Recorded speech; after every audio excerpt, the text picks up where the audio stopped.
Hello guys, how are you all? Welcome back to my channel. So, today we are gonna see, what if Naruto had eternal Sharingan and Chunin exams married Yujito, part 1. Subscribe if you enjoy the video, and also check the description. So let's begin the story. The Yondaime is here. Everyone continue shouted a random Jonin on the front. Now although this sounds like someone is invading the Hidden Leaf village, you're wrong, not someone. Something.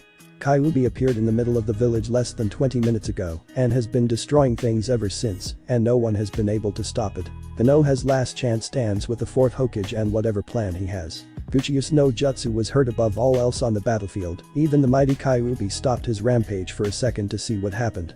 There on top of the chief of the Toad's head Gamabunta was Minato Namikaze with a child in his hands. No one heard what he was saying to the child, but they saw the child, and this is where we start our story. Kyuubi, I know you escaped my wife and she is dying, that is not your fault. However, if you continue this line of attack even after I broke the person controlling you, then I will have no choice but to end this. Leave now and live in peace. Roar came the reply from the giant fox. So be it, Gamabunta, hold him down so I can seal him.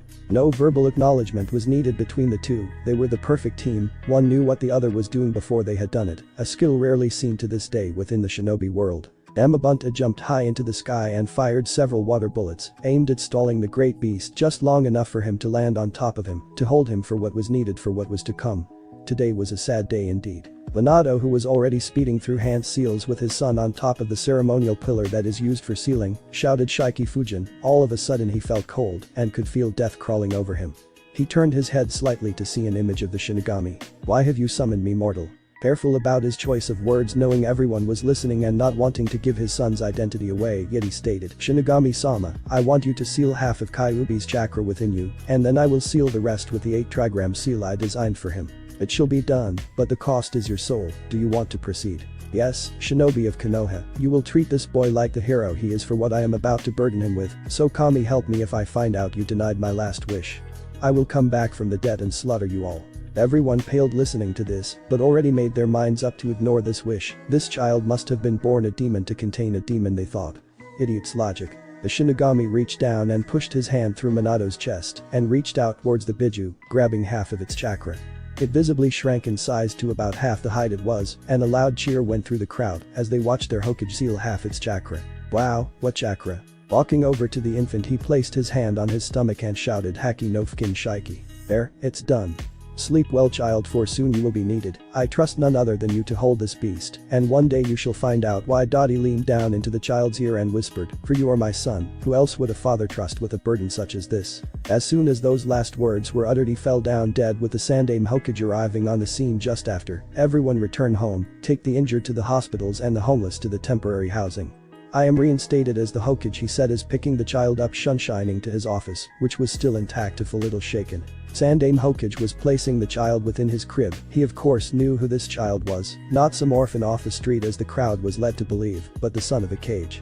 He was born to be great. Minato left specific instructions regarding his newborn son, who was named Naruto Uzumaki. He was to be left with the Uzumaki name and not told who his parents were until certain circumstances were met. Either he unlocks his bloodline, which they weren't entirely sure if he had it or not, or he reaches the rank of Chunin with a certain amount of missions. That meant he was ready for the assassins that were sure to come. Just as he finished placing Naruto in his crib, he felt the night breeze through the window, and he could have sworn he heard someone speaking on the wind that sounded an awfully lot like, protect my son, for he is destined for greatness, or greatness will be thrust upon him. A lone tear rolled down his cheek as he swore to protect Naruto the best he could. Magical ninja time skip. 5 years. If the past 5 years could be described in the word by either Naruto or the Sandaime Hokage, then that word would be hell. The Hokage did the best he could, but the civilians and most of the ninja were persistent and ignorant of the child's burden. Civilians would either throw him out of their stores or let him shop, but overpriced him by at least 3 times as much, and the sad thing was, because of the civilian council they had every right to, because the shops were civilian owned. He couldn't do anything. It got so bad that the only thing he could do was place a law forbidding anyone from speaking of his condition. He realized that he was basically turned into a figurehead, so to speak. The civilian council wrestled a lot of power from the Hokage and Shinobi Council before he could officially retake his former post after his predecessor's death. The worst part of this was quite simple. He looked at Naruto like he was his own grandson. He saw greatness in his eyes behind his mask of stupidity that he put up to fool the civilians. But he couldn't fool a man who had been through 3 wars and survived countless battles. No, he had his father genius alright, but he couldn't use it because the foolish villagers would rather a stupid demon than a smart one. But all was going to change tonight. Yes, tonight would be one of the last times anyone would see this stupid Naruto trying to gain attention from anyone and everyone. Naruto was a smart boy. He picked things up at an abnormal rate. He learned to read and write by himself because those fools at the orphanage sabotaged him. He learned to count like a normal child of his age and even knew that they hated him for some reason. Why? He had no idea, but he was pretty sure that he was the Jinchuriki for the Kyuubi no Kitsune. You see, Naruto was regularly attacked by the villagers, and around his 3rd birthday was one of his worst attacks yet. If they caught him, he was sure to die. But somehow he found himself running quicker than any civilian should be able to. He later learned that he unlocked his chakra by accident and by experimenting with it, found out that he could use it to augment his muscles, meaning he could run faster than normal and hit harder. At a later date he found out that there was a seal on his stomach. He knew it was a seal because it only showed up when he molded his chakra, meaning it was chakra related and not some tattoo. Even at his age he could tell the complicated seals from the novice ones, a rather unique gift if you could say, and he could tell that this was a rather advanced seal for something. Using all his stealth he had gained over his short life running from mobs and ninja, he snuck into the library to look at some sealing books. He couldn't find anything like his seal, but he could find some knowledge on some unique individuals that had massive chakra beasts sealed within them known as Jinchuriki. From that point on it was easy to fit the evidence together, the whispers of demon behind his back, and the day he was born the village was attacked by the Kyuubi, which happened to be a Biju. He was born and the 4th Hokage sealed the beast into a child. He could already tell that he didn't pick any child. The corresponding looks from father to son were too much to ignore. He knew that his father had done this to him, but he forgave him, simply because it was to protect his precious people. After all, what father could ask for another child for such a burden when he couldn't give his own, and who could he trust more than his own flesh and blood? No one. The day was his 5th birthday. Acting the fool unfortunately meant he had to act happy about today and walk around outside in front of the villagers, basically mocking them. The villagers didn't take too kindly to this, and every birthday formed some sort of mob to finish what the Yondaime started, which meant trying to kill Naruto. Naruto knew he would be alright, the pain may come and go, but he would live. Kyuubi wouldn't allow his host to die from something like this, as he found out early on. He had a very advanced healing factor which he deduced was a side effect of the sealing. It allowed the village an outlet which stopped them more or less from attacking him every week. He would deal with this. He was a forgiving person who tried to see the best in people like his father did, but sometimes there just isn't enough to see. Naruto made his way through the village, strangely not getting attacked yet. This worried him, but he carried on and eventually made his way to the Hokage's monument, sitting atop his father's head looking at the night sky that was slowly starting to form with bright stars. He let a lone tear fall down his cheek as he thought of his life among the Hidden Leaf village. He could technically leave, but he wouldn't make it far. No matter how smart you are, no village will let their Jinchuriki leave. They are tools of war. Without the tools, wars would be lost. He had no idea the Sandium was watching him the entire time with an Anbu squad on standby to save the poor boy if needed. He stared at the night sky and was entranced by its beauty. After a while he spoke quietly to the sky. "You know Tucson, ever since you thrust this burden upon me I've been beaten, starved, poisoned, and God knows what else. I was born for greatness, from you I have your looks and your genius. I endure because no one else would, I live because I endure and I endure to protect my precious people. It is a vicious cycle that I'm not sure will ever end, but it must. Sooner or later they will either kill me or I will kill them defending myself, and the village shall turn on me in spite of what I have done for them." Sandium was shocked. This boy was wise beyond his years and knew about his father. He could technically demand his inheritance, and there would be nothing he could do about it. But before he could think anymore, he heard him continue his thought line. "You know, when I was younger I asked the Sandium if he knew why I was hated, a rare glimpse of my genius showing through my mask of stupidity. He lied to my face and said he didn't know, but I forgave him like I forgave you because he was trying his best to make my life livable. He told me a story instead of something to get my mind off the question. It didn't work, but it gave me something to think about in my spare time." He looked up at the sky and said, "The stars above shine bright and protect us. They are the lives of the shinobi and Hokage past that have given their lives for the village's security and peace. When we die, someone will always be hurt. To this day that has to be my favorite saying he has ever told me. It is true, he is wise for his age. When I die no star shall shine for me. I am a weapon of war to be disposed of like a kunai dropped on a battlefield. The cycle has to change soon or I fear I will join you. He let another tear stain his cheek while looking off into the distance and saw a glowing light which could be made out to be a mob of civilians with torches. He gave a sad smile. Time for my beating, hopefully I survive this, but if not then I shall see you soon, father. The Hokage was shocked, this 5-year-old boy and this 5-year-old young man was willing to let them kill him for the sake of the village. He wouldn't have any of that as long as he lived. Anbu, a team of 4 appeared before him, cat, dog, lizard and crow. Yugao Yuzuki, Kakashi Haddock, Genma Shiranui and finally a new recruit that was quickly rising through the ranks, Itachi Uchiha. Yes sir. The mob is about to attack Naruto Uzumaki, you are to make sure he survives. He is on top of the 4th head on the Hokage mountain.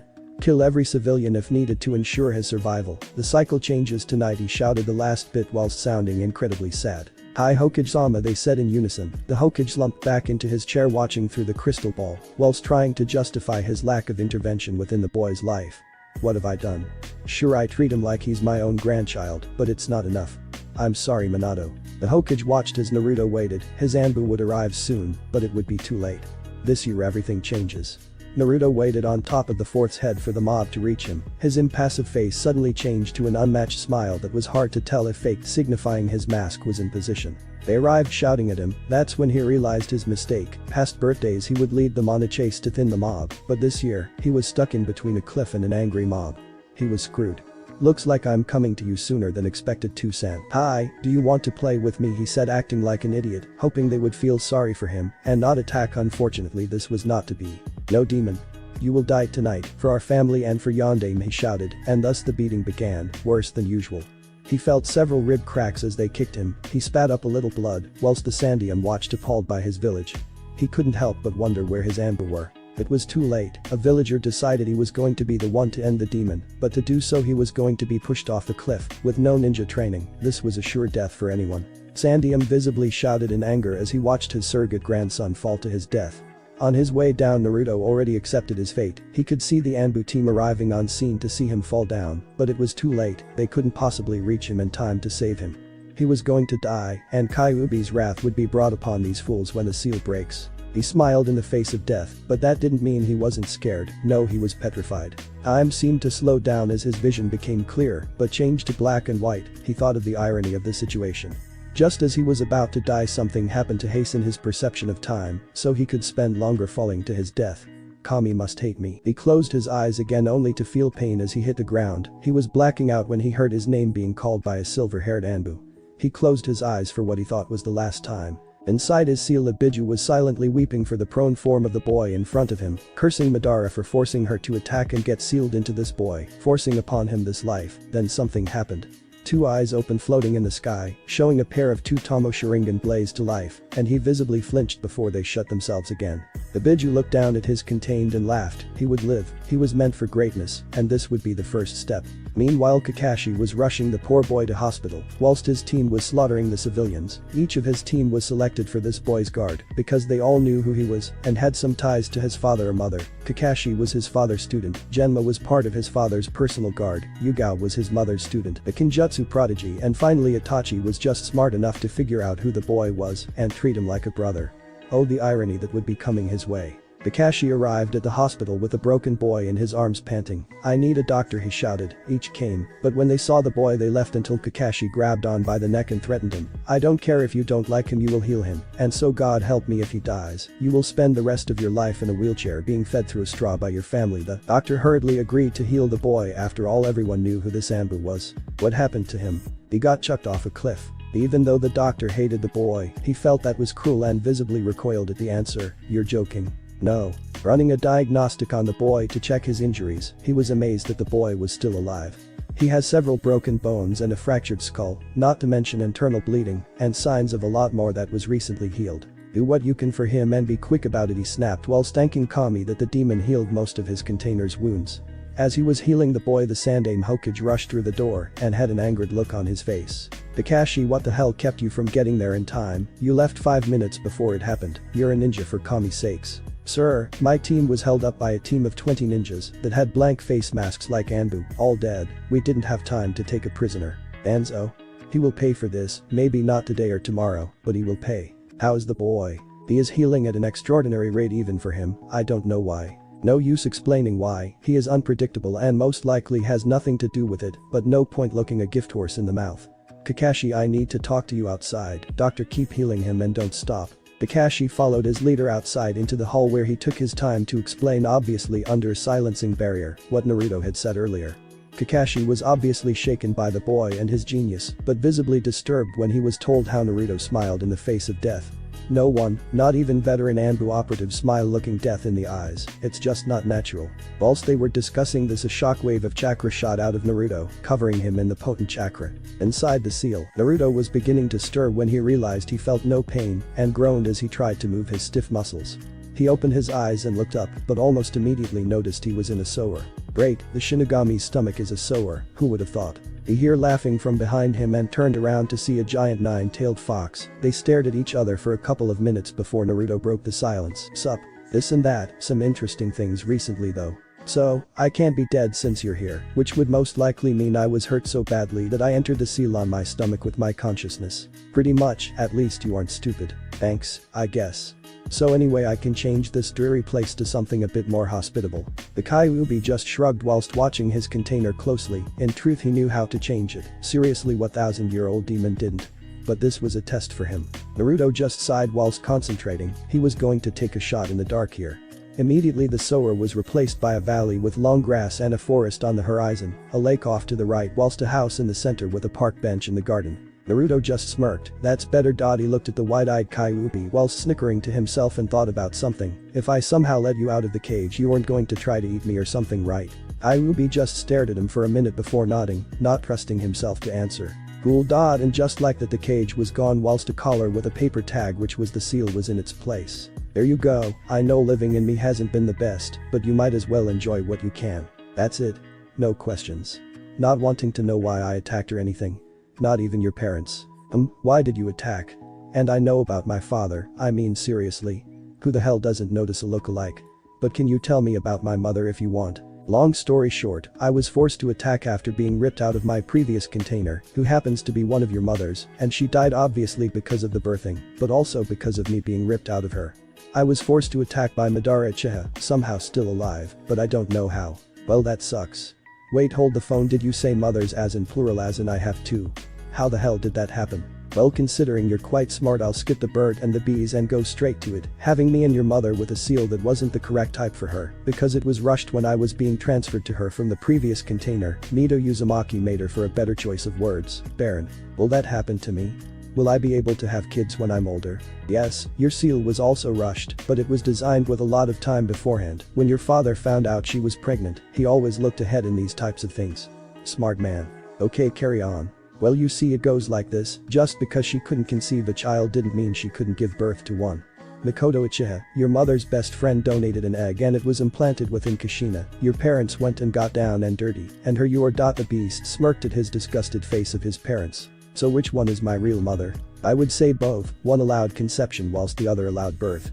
You also have a few perks from this, believe it or not. Like, well, first, earlier on tonight when you noticed time slowed down, it wasn't Kami messing with you, it was your Sharingan awakening. Cool, he screamed like his masked self. Yes, however, a combination of having me and you and betrayal from the village left you with an advanced form called the Mangekyo Sharingan, but beware, each time you use this, you will lose a portion of your eyesight until you are truly blind. Also cool but not cool at the same time. Don't worry, eventually your half-brother Itachi will awaken him, and then you swap eyes and boom, you will never go blind, and it will use less chakra. How do you know so much about this? I kind of created it a couple hundred years ago when Madara Theme woke me from my sleep.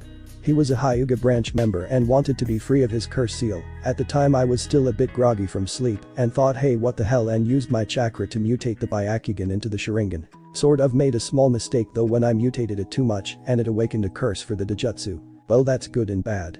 Good, I got an awesome Dojutsu. Bad that I'm cursed. Not really, having my chakra go through your eyes when I was healing you earlier sort of made it disappear.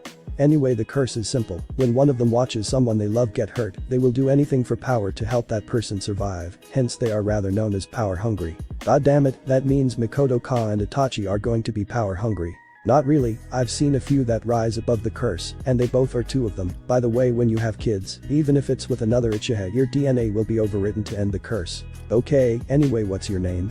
I mean, it can't be Kyuubi. Iwubi looked slightly offended at this and sighed. Hikari. So you're a chick? Yes. She expected him to burst out laughing here and gave him an odd look when he did no such thing. What? Aren't you going to laugh? No. Why? Why should I? Every time I've ever told anyone my name and or gender they laughed at me. Why?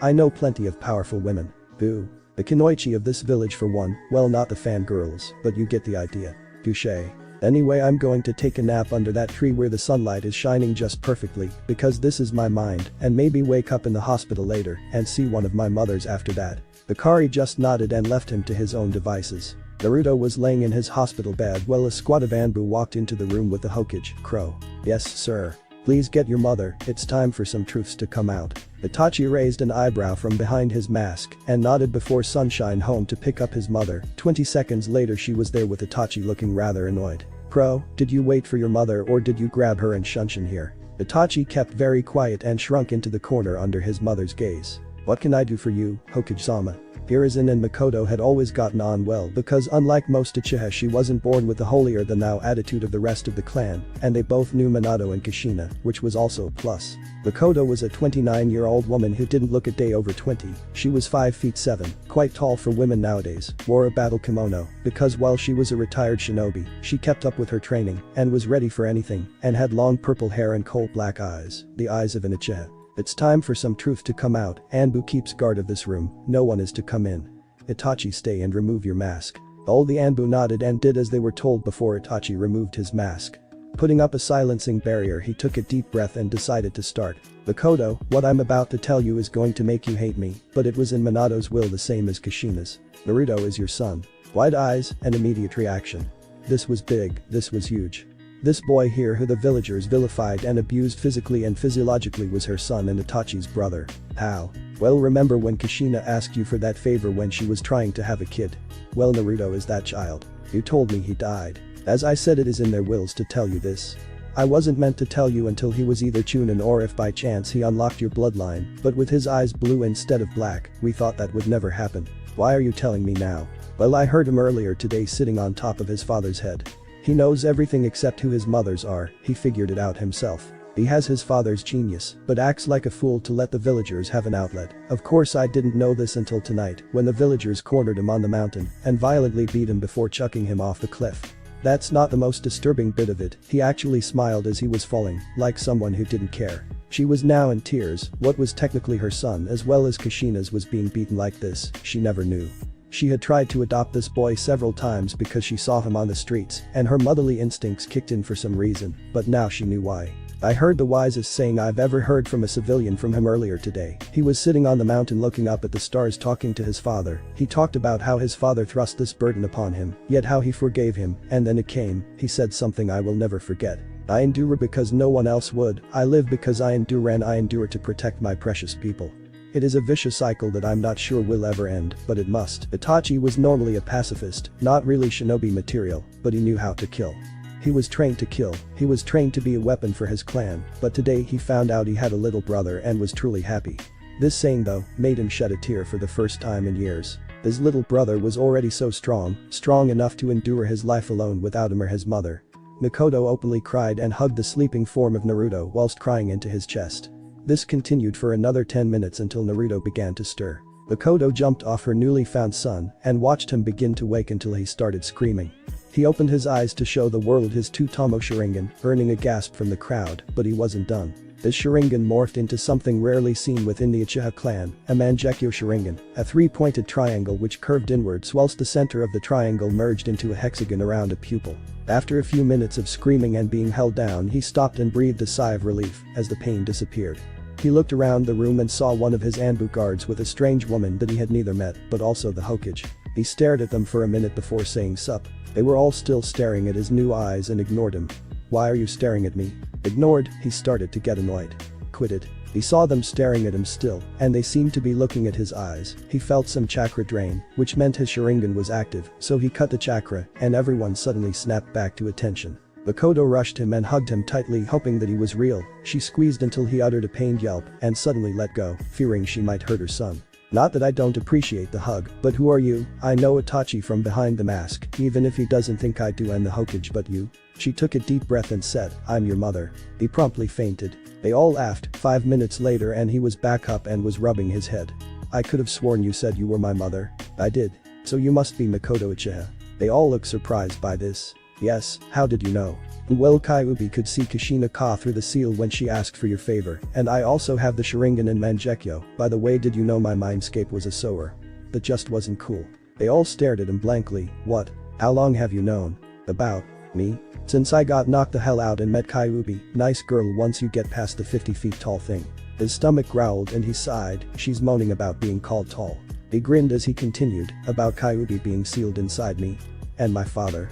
Since I was 3. They were all shocked. How was the only word they got out? Let's start from left to right here, from being called a demon to my face, and my birthday, not to mention the big seal on my stomach when I'm all chakra. It was pretty easy to figure out, and from there I looked in the mirror and saw the resemblance, not to mention what kind of father takes someone else's kid whilst not giving up his own. Now Gigi, I want my inheritance. This includes all scrolls, house and money, because I'm actually tired of pretending to be a god-forsaken idiot. It's only taken 2 years for them to almost kill me, so I'm going to better protect myself." He raised an eyebrow but nodded with one question, "Since when can you mold chakra?" "Somewhere around my 3rd birthday I was being chased by the biggest mob to date and I was sure I was going to die, but for some reason I started to feel warm and running quicker. I paid no attention to it at the time. Later I discovered I unlocked and molded my chakra towards my feet to help me run faster and boom. You know I can't adopt you, right?" Naruto Makoto said, much to the shock of both Itachi and the Hokage. "I know, a Jinchuriki from a clan would overpower said clan, but also I get the feeling your husband wouldn't be too happy." She nodded. "Fugaku never liked Minato or Kushina. He was a candidate for 4th Hokage along with Orochimaru. If I adopted you he would use you as a weapon, but I can help you. Whilst I can't make up for the years I wasn't a mother, I can try to be there for the future." He smiled. That was all he wanted. Itachi. "Yes, Ka-san. You're on Naruto's personal guard, right?" "Hi Ka-san. You're to train him from now on, make sure he gets used to his Sharingan, but don't use Mangekyo." "How do you do it?" "Would you believe me if a couple hundred years ago Madara Uchiha was a Hyuga and disturbed Kyuubi's sleep, begging for her to mutate his eyes? Well, he did, and with her sealed inside me combined with the feeling of betrayal I had earlier activated it. Also I don't have the Dojutsu curse that the rest of the Uchiha have, nor do you or Itachi. She made a mistake when mutating his eyes or something and cursed the Dojutsu. The people who see a friend hurt or in danger become power hungry to help said friend. I don't have it because she removed it, and she said something about a 1 in 100 chance of not having the curse in your eyes, so congratulations. I'm not sure if you have any brothers or sisters, Itachi, so they might have it, sorry." Itachi just shook his head and replied, "I have an adopted brother, of course he thinks he is real, and I treat him like my real brother, but he is my cousin. His parents died in the Kyuubi attack, so mother took him in." Naruto nodded and smiled at his mother, a true smile, and couldn't help smiling in return. "Anyway, get him physically fit before Taijutsu training, make sure he learns our style, but also his father's, which I'm sure is part of his inheritance. Teach him a few basics for each element and make sure he understands that the Sharingan is only a tool, not a crutch. No son of mine is going to be dependent like that. Check if he is a Genjutsu type as well as Itachi, if so I will leave that training up to you, because I'm not that type of shinobi and you are." Itachi nodded. All this time they didn't know that the Hokage had sent a shadow clone to his office, except Naruto, who caught the hand seal. It came back through the door with a scroll. Naruto blinked. "Old man, I think I might have done something." He raised an eyebrow and noticed his Sharingan was active by accident. "My chakra control isn't the best at the moment due to my huge amount, so I kept my Sharingan active to see if I can better it, and I might have caught your hand seal for that. It feels weird, like I know it." Hiruzen nodded sagely. "That's fine, you copied it with your Sharingan, one of the perks of it. I was going to give it to Itachi to teach you anyway with your high chakra capacity and all." He nodded and turned off his Sharingan. "I don't like this, it will mean I copy from anyone and everyone. I don't want to copy from teammates and allies." Everyone present smiled. He was already getting the idea without them explaining it. "That's my boy," Makoto said in a proud voice. "Copying from allies without permission can be a pain, but he gave you permission, so don't worry." Hiruzen was rather proud of the boy at the moment despite what had happened recently. He handed Naruto the scroll and explained that he needed to bite his thumb and wipe blood over the seal to open the scroll. It was his inheritance from his father and Kushina. Opening the scroll, the first thing that dropped out was a letter. He picked it up and began reading out loud. "Naruto, my son, how sad I am whilst writing this letter. Your mother is currently in labor trying her best to bring you into this world, whilst the Kyuubi no Kitsune is on a collision course with Konoha. The fox was sealed inside your mother, but during the childbirth, someone attacked and ripped it out of the seal. Instead of running like it should have, it started to attack, which leads me to believe it was being controlled. I'm going to seal it into you. Be so not getting Father of the Year award anytime soon. A few teardrops stained the paper here. You may hate me, but know that I love you. I leave you several things: my house, which is protected by so many seals, it makes the Hokage's vault look like a drawer with a lock for one. Inside you will find my jutsu library. Hiraishin and my Rasengan are hidden in there somewhere. I'm not making it easy for you. You will not grow up spoiled, but on the plus side, I did apply resistant seals to you as you were just born and made them automatically adjust, so they should be rather high at the moment. Ask the Hokage how to disengage them. My bank account details are with the Hokage, which should be Sarutobi at the moment. Your godfather is Jiraiya of the Sennin. I leave one last thing to you, my son. A summoning contract, the Crow contract. They are perfect messengers and are good at ambushing enemies. Sign it, and when Jiraiya arrives, he should have been with you all along, but let's be realistic here. Sign the Gamma contract, and they will allow you to summon both, as long as the bosses agree, and also kick your godfather in the nuts for me. Love, your horrible father, who happens to be the most happy man in the world at the moment because you were just born. Minato Namikaze, Yondaime Hokage of Konohagakure no Sato. Naruto smiled and laughed at his father's antics even though he was about to die. Before anyone could comment on the letter, another one dropped out. Hi, me again. Just because I am finished leaving you stuff doesn't mean your mother hasn't left you anything. She is too weak to write you a letter at the moment, so I'm sealing the stuff for her and writing this quickly. She left you 2 chakra sabers that she had made with Yuzu metal for you. No time to explain what Yuzu metal is, so ask the Hokage. And the scroll is a Kenjutsu style for dual sabers. If you need any help, ask Kakashi Haddock. He was my student and had a chakra saber from his father known as the White Fang. He might be rusty, but it will help you learn. Once again, we both love you and enjoy your life. Your mother tells me to tell you to find a nice girl to settle down with and enjoy the pleasures of a family, and she's sorry. Love, your parents, Minato Namikaze and Kushina Uzumaki Namikaze. Everyone was silent for a moment before Makoto commented, "That's just like Minato," humor in the face of death. She smiled. "Old man. How long am I in hospital for? You're free to go. You were healed at a miraculous rate even for you, so you're all healed. I want to check out my new house. Will Makoto-ka and Itachi Nai come with me?" Makoto hugged him into her chest and smiled at being called mother, whilst Itachi kept his now stoic demeanor, but on the inside he was happy, finally a proper brother. He wasn't going to stop acting like a brother towards Sasuke because they were in his eyes, but with Naruto it was actual blood. All three nodded and he jumped out of bed, not noticing he was only in his boxers. He heard snickering and saw Itachi in the corner and a red-faced Makoto.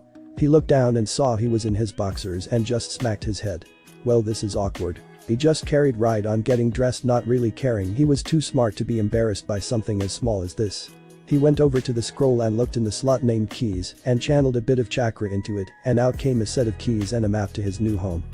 It appears to be behind the Hokage's monument in the forest away from town.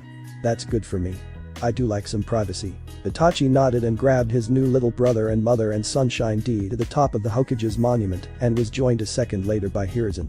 Map says it is protected by Genjutsu seals.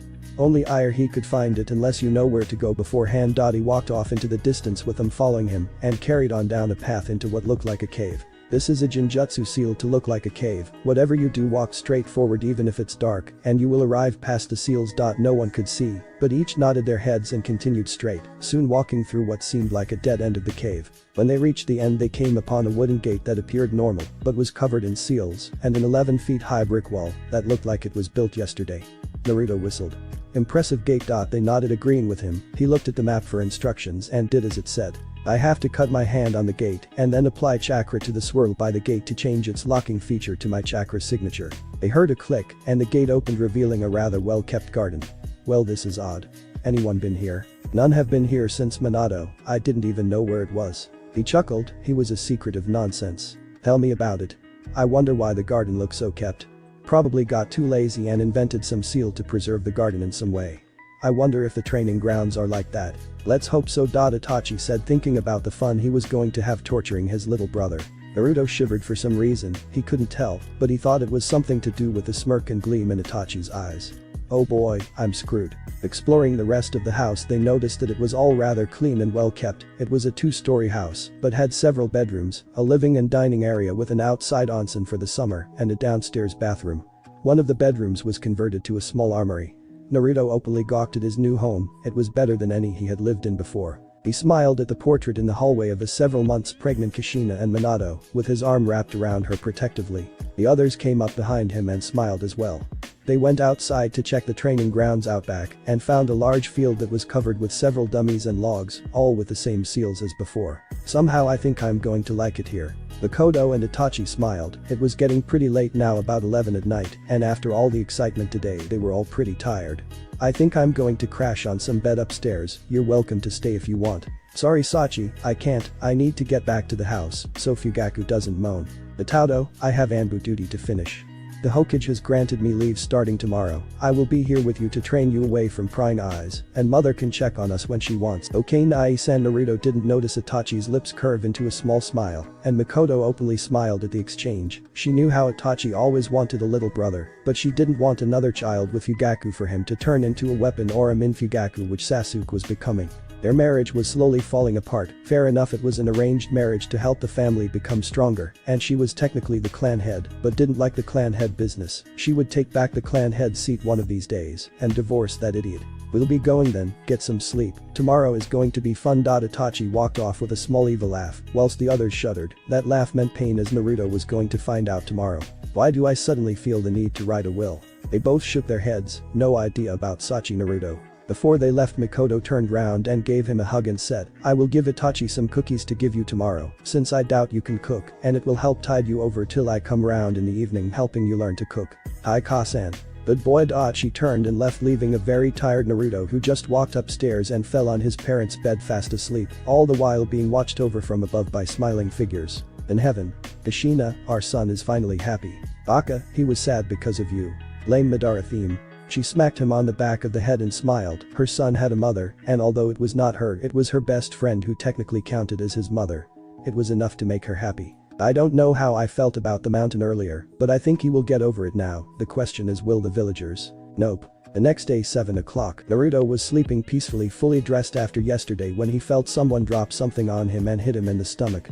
He jumped up straight away, gasping for air that was knocked out of his lungs. He looked towards the attacker ready to strike back, but calmed down once he saw the amused look of Itachi and Anbukir without his mask. Hello, Itato. Hello Nai-san, what time is it? 7 o'clock. Naruto got wide eyes. What in Kami's name made you wake me up at this time? Still amused, he responded, well, I thought I would let you lay in. He got no response, and Naruto just looked down at what hit him. It was a set of chakra weights bands that went around his wrists and adjusted the weight depending on the amount of chakra one puts through them. He raised an eyebrow.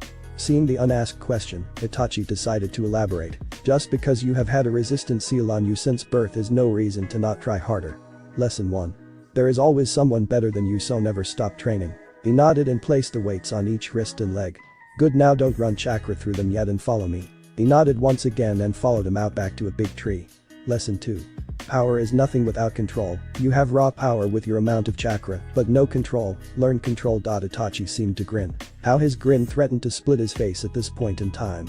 Climb this tree without your hands. Naruto stood there for a moment before thinking about what he was asked to do. It was obviously a chakra control exercise meant for larger chakra users such as himself, but he had to climb it without his hands, and if it involved chakra, then he guessed it used chakra to stick to the surface. Once asking Itachi if that was how it was done, he smiled, proud of his little brother. It seemed genius ran in his mother's side of the family. Naruto walked up to the tree and lay on the floor with his feet touching the tree. Itachi raised an eyebrow and watched his brother focus chakra to his feet by using the ram hand seal and step about a foot off the ground and asked Itachi to time him for 5 minutes. He nodded. 5 minutes later, Itachi called for him to stop and asked what he had just done. His response was, I focus chakra to my feet to get a feel for how much it takes to stick to the tree for a period of time, so when I go to try again, it should let me get quite far up the tree. Itachi blinked a couple of times before walking up to the tree and banging his head, muttering baka, baka, baka over and over again. Naruto just laughed. He motioned for Naruto to continue what he was doing before and walked up to the tree before walking 3/4 up the tree with a wide-eyed Itachi watching. That shouldn't be possible for him with that much chakra. Damn, when I did this it took 3 days to learn. Well hell. Naruto came down here. Naruto walked over to his brother and asked what he wanted. That you copied yesterday was called Shadow Clone. It is a physical clone with a chakra network and is very good for people with high amounts of chakra because they can train with them. The downside is that they dispel with one punch.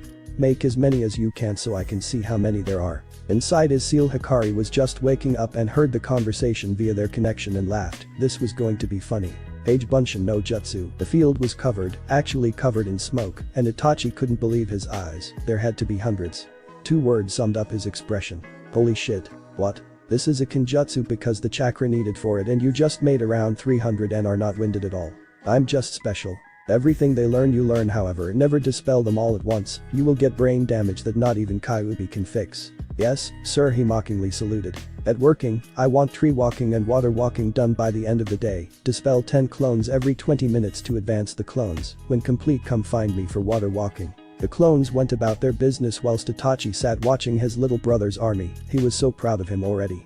He would make him strong enough to survive the world. 40 minutes later and 260 clones left. The original Naruto walked over to his brother. Finished, and I have 260 clones left. Follow me for water walking. He walked away to a small pond and watched his brother walk out onto the water. Water walking is a constant stream of chakra to your feet all the time, but it has to be ready to change at a moment's notice if you are on a moving river. Naruto nodded and asked his brother to stay there for a second. He agreed and watched as Naruto quickly activated his Sharingan and looked at his feet, smiled and deactivated it. He jumped on the water and fell up to his shins. His brother was once again surprised and asked what he did this time. The Sharingan is a tool in a ninja's arsenal. We use tools as and when we need them. I watched your chakra flow to your feet and adjusted it to my size and height to get a head start. Itachi smiled as his brother was going to go far. Create 1 clone and dispel it, so the information is distributed to the rest and follow me, we need to talk. Nodding, he did as asked and then followed his brother into the house. What type of ninja do you want to be? Naruto raised an eyebrow. He was smart, but something like this escaped him. Itachi answered with the eyebrow. There are different types of ninja. Examples are ninjutsu specialists or taijutsu specialists and sometimes even jinjutsu specialists. Your father was a ninjutsu and jinjutsu specialist. You will be learning fuinjutsu sometime, so don't worry. Naruto nodded, about to answer when his eyes glazed over and heard a voice in his head. Naruto, it's Hikari, don't talk out loud, just think. Sup? Joe's jinjutsu and ninjutsu as primary with taijutsu and jinjutsu as secondary. Why? I'm a fox, we are naturally good at jinjutsu, and I gave you a tiny present when you were knocked out yesterday. Call it a sorry for your life so far. What kind of present? The kind that will make you exceptional at jinjutsu, even though you have cage level reserves, although you have to use your eyes. If you get used to using them, you should be able to cast them without your Sharingan, also ninjutsu, because let's face it, you're a juggernaut with your reserves which will only grow with time. Fine. He looked at a worried Itachi and spoke. Sorry, Kyuubi was speaking to me. It's okay. What did she say? She said that she gave me a gift as an apology for my life so far. I should be a great jinjutsu user with a Sharingan and eventually without, but she told me to focus on ninjutsu and jinjutsu, but also on taijutsu, just not as much as the first 2. I kind of like the idea of being a well-rounded shinobi like this. Itachi dumbly nodded with a shiver of excitement, his little brother the next ninjutsu prodigy after him, but also the reserves to blatantly spam ninjutsu all day long. Oh, his enemies were screwed. The reason I have you practicing chakra control so early is because the weights. I don't want you trying to put a little chakra in and end up wearing 2 tons, that wouldn't be funny. Your clones are going to practice chakra control for the rest of the day, and this will happen for the next month, just to get your control up to par, but whilst they do that you're going to work out to get your body ready for taijutsu. Oh, lesson number 3. Ninjutsu and jinjutsu are useless unless you have the body to dodge and pursue enemies, which is where practicing taijutsu comes in. Naruto nodded and Itachi pulled out a scroll with his training regime and smiled evilly. It read, 5 o'clock 6 a.m. wake up, shower and breakfast. 6 o'clock 7 a.m. warm up laps around the compound, send out 300 clones for chakra control. 7 o'clock 12 p.m. physical workout, 250 push-ups, sit-ups, crunches and 5 laps round the compound. Repeat 7-12 until time is up. 12 p.m. 1 p.m. lunch time, no ramen. 1 p.m. 3 p.m. strategy games such as shogi with brother and reading history books, where said strategies were implemented and how they worked and if they were effective at the time for the situation. 3 p.m. 5 p.m. cooking class with Kasan. 5 p.m. dispel clones. 5 p.m. 6 p.m. dinner. 6 p.m. 9 p.m. relax and or sleep depending on how tired you are. He looked up from the scroll and saw an evil gleam in his eye. Has anyone ever told you that when you are about to train me you get an evil gleam in your eye that screams torture? Nope, well you do. Hey, well, leave your clones working. We are going to get rid of the god-awful jumpsuit of yours and get you some real clothes. Itachi pulled out a scroll and unsealed his mask and placed it on his head. You came dressed in Anbu gear to take me clothes shopping. That's pretty smart. You aren't the only genius around here. Wise, he muttered, only to hear a snort of amusement from his brother as they left the compound and started towards town. It was early. Around 8:30, shinobi and civilians alike were just starting to wake. They wouldn't openly glare at him because of Anbu with him, but they had heard rumors stating that he had been killed yesterday by being kicked off the Hokage monument. Walking into a shinobi-only store with Itachi and his Anbu gear, the shop owner greeted them. "Ah, Crow-san, Hokage-sama said you would be coming round today sometime. I take it that you are here for this young man?" Crow nodded and responded in a monotone voice of his Anbu counterpart. "Yes, Naruto needs some new clothes, maybe a few sets of kunai and shuriken as well." "Well, knock yourselves out, we aren't that busy in the morning, so there shouldn't be any judgmental shinobi around." He winked at Naruto and used air quotes for the word judgmental. Naruto smiled and nodded whilst walking into the shinobi clothing sector. He came back 5 minutes later wearing white bought trousers with a kunai pouch on his right leg and a standard issue hip pouch, whilst wearing a mesh tank top with a black zip-up hoodie with orange stripes going down the arms. All in all, he looked like a 5-year-old Minato. He had 5 sets of these clothes, not including the hoodie. He had 3 sets of them.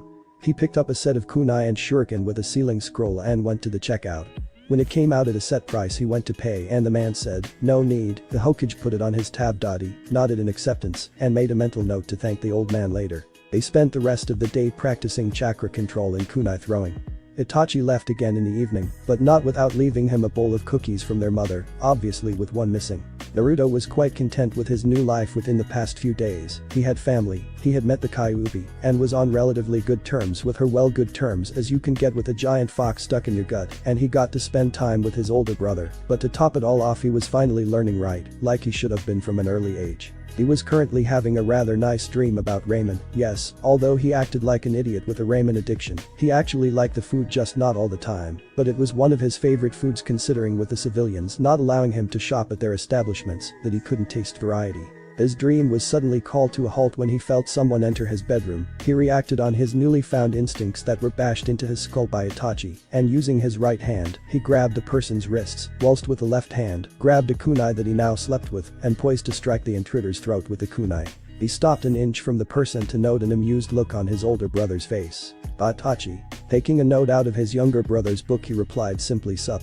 God damn, I could have hurt you." The snort from Itachi was all he got in reply, showing how little he knew.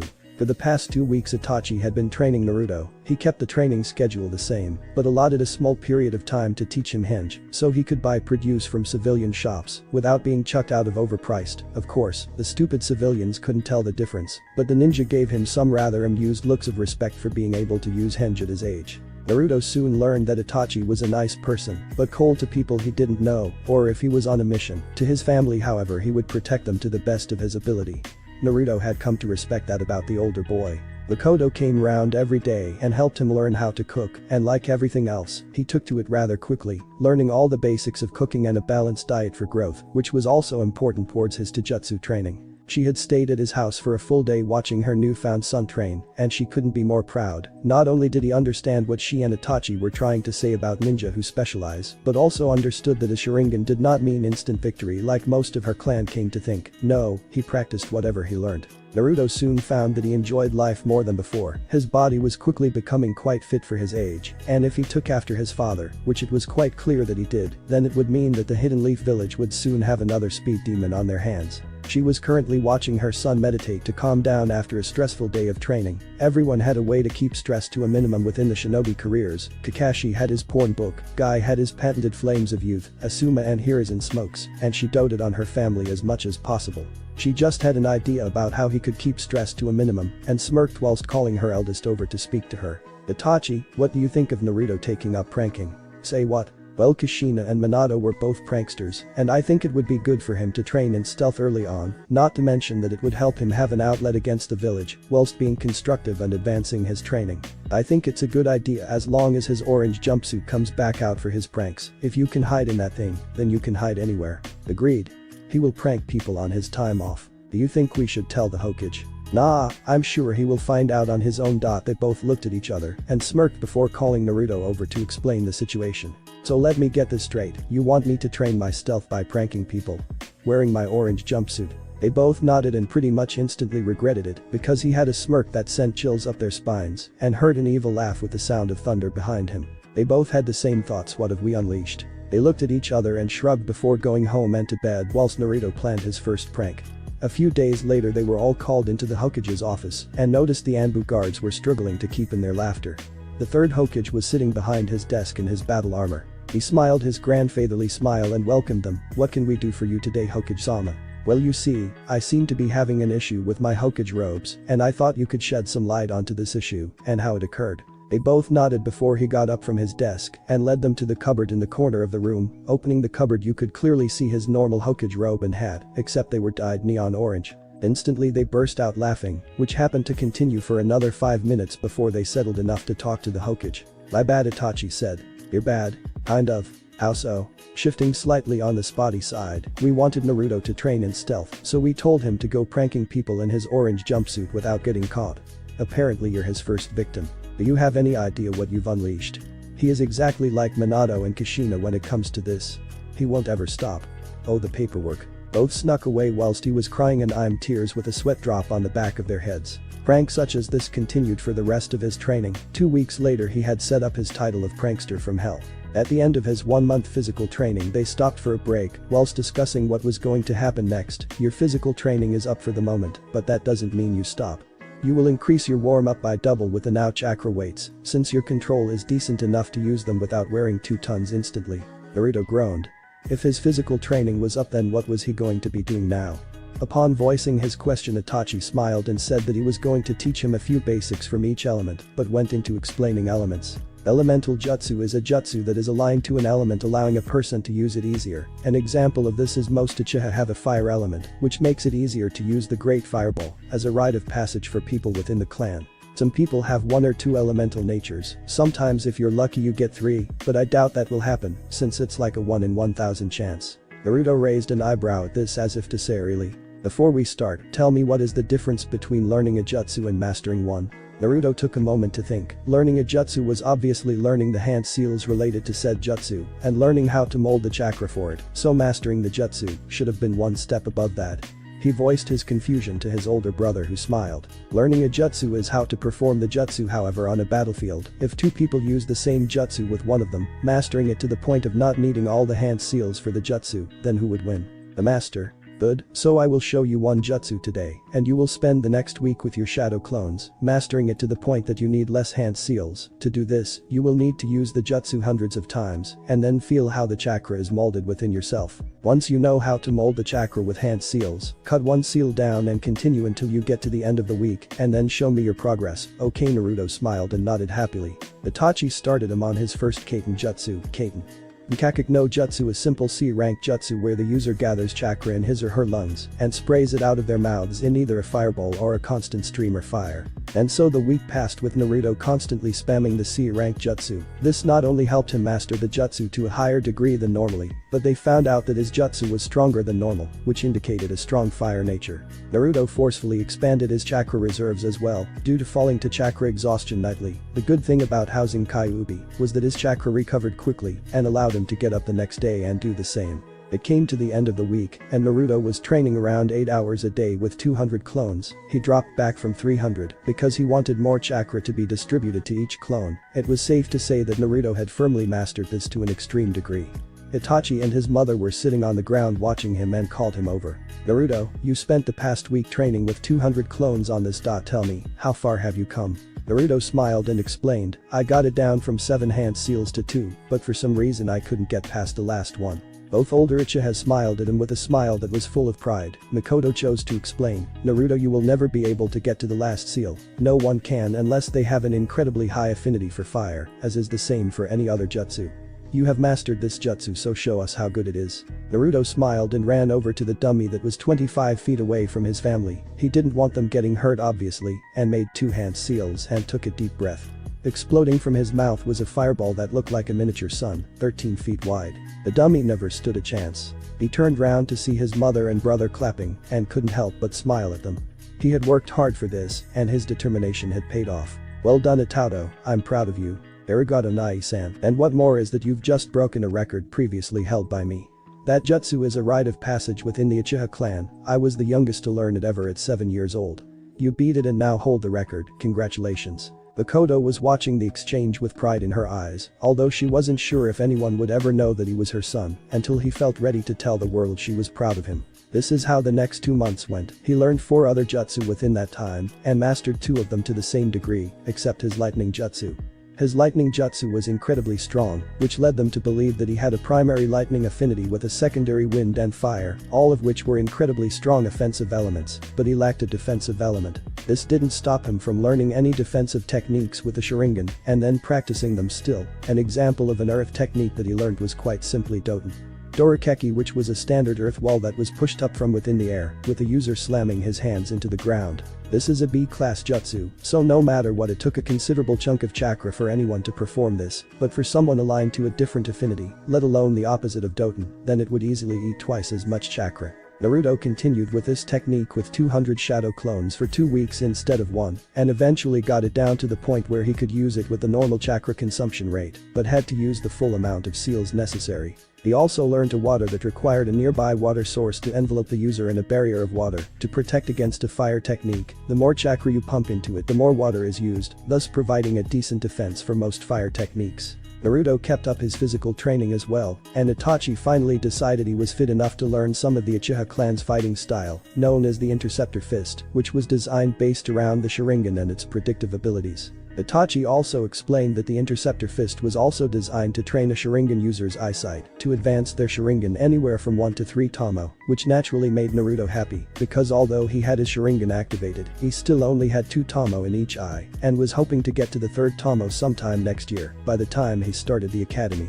Itachi explained that even though their mother was a retired jonin, she was quite famous within Konoha and the resounding nations for her use of Genjutsu, with the Interceptor Fist, allowing her to quickly end her opponents. Because she was a retired jonin, she wasn't allowed to teach shinobi, but Naruto was a civilian, so she had until he graduated to get him ready with her style. They began by going through the style's basics, footing, movement, and how the style was supposed to be used.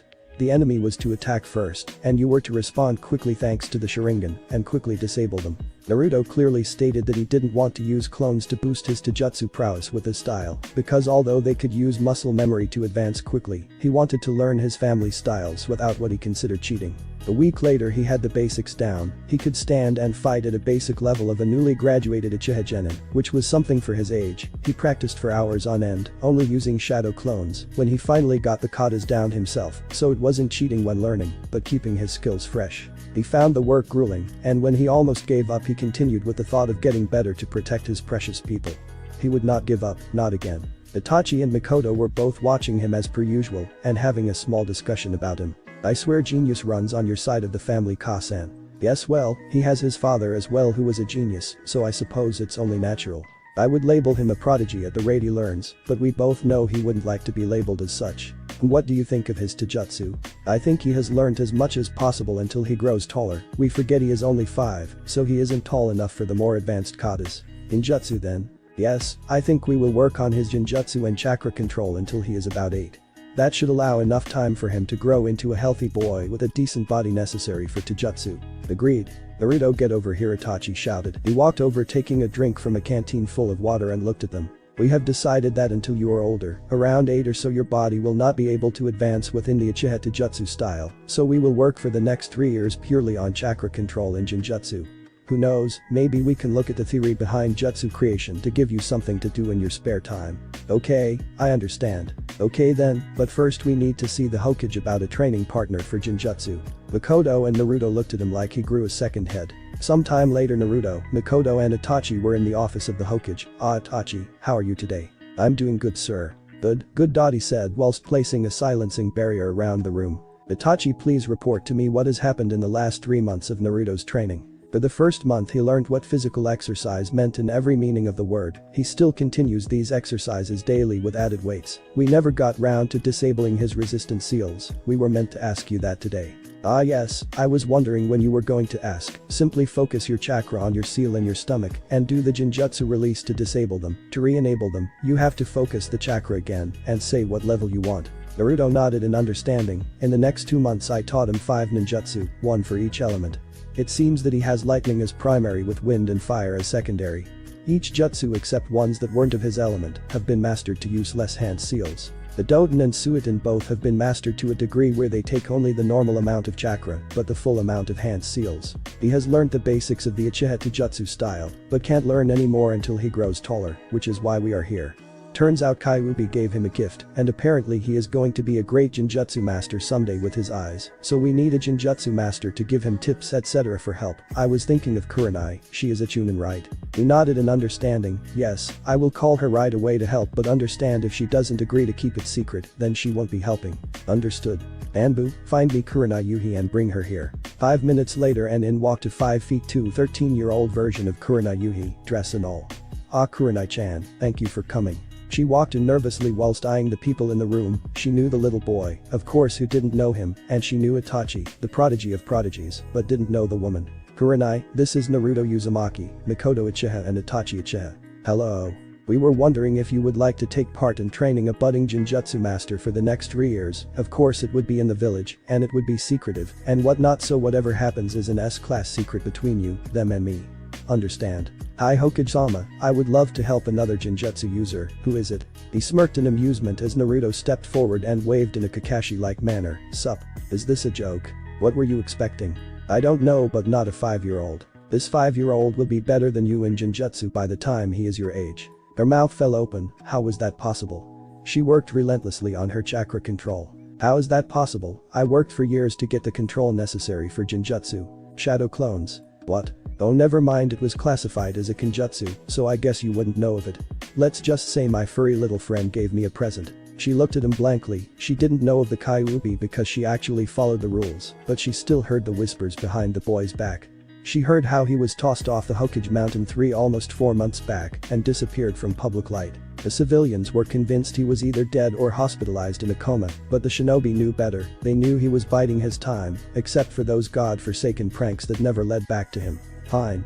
Please meet back here in 2 hours with a bag packed with shinobi gear and clothes for at least a month. You're staying at my new place to help train me.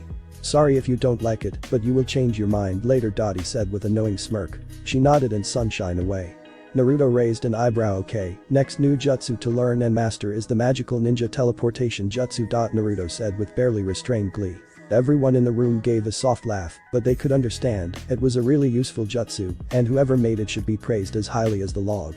2 hours later, Kurenai arrived via Shunshin with a couple of minutes to spare, and noticed everyone was still there. Alright, I'm back now. What? We will go to your new home for what may be the next 3 years. Don't worry, it has a lot of privacy for training, which is why we need you to live there with me. I can take care of myself if that is what you're worried about. I cook, clean and tidy up after myself and have for the past 3 months, so I won't get in your way. She nodded. In truth, that was exactly what she was worried about. She didn't care about training the boy, to be honest. If he was going to be as big as they said, then he would get trained, but she didn't want to act like a paternal figure to some 5-year-old. Before leaving, Naruto turned round to the Hokage and gave a little wave. See you in a few weeks, old man. Itachi grabbed Naruto, whilst Mikoto grabbed Kurenai and Sunshine D to the gate of his house. They went through the process of unlocking it and locking it again. Kurenai was amazed at the seals present on the gate and wasn't entirely sure of what to expect. Walking through the gate, she openly gaped at the house and the surrounding area. Kurenai, I will show you to your room, and then we can have a nice long chat about some secrets that must remain secret, but you will know them because you need to. Understood. Kurenai followed Naruto upstairs and showed her to the room across from him. She walked past a family portrait and raised an eyebrow at the picture of the 4th Hokage and some woman. Here we go, join us downstairs in a couple of minutes and we will explain several things and give you a tour of the house. She nodded and proceeded to unpack her stuff whilst Naruto walked downstairs. 5 minutes later she joined them. Now I know you want some answers, so why don't you ask some questions? Who are you?